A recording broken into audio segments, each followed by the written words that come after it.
kadib markii cudurka covid-19 uu ku dhuftay qaybo ka mid a adduweynaha oo ay baneeyeen shaaracyada dadkii bini'aadanka ahaa ayaa haatan waxaa la wareegay xayawaanka ay ka mid yihiin riyaha, jiirka, sidoo kale daanyeerka iyo xayawaanada noocyadooda kala duwan.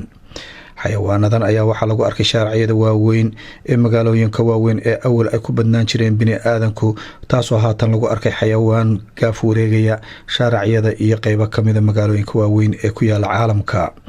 kooxdan daanyeerada ah ayaa waxa ay qabsadeen bartamaha magaalada Bangkok ee wadanka Thailand, halkaasoo ahaan jirtay shaarac aada u saxmad badan iyaga oo haatan la yaaban halka ay bini'aadankii ay mareen.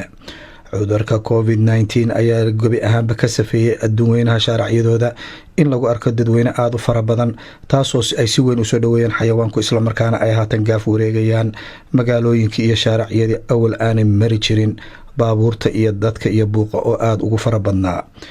ururada u dooda xuquuqda dhinaca xayawaanka ayaa sheegay in ay xayawaanka lafaantooda ay isweydiinayaan halka bini'aadankii ay tageen, iyadoo ay raashin fara badan ay ka heli jireen goobaha ay dadku ay ku badan yihiin.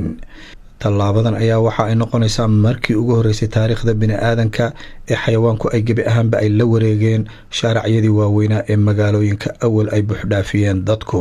Dalmar, warbaahinta qaranka, magaalada London.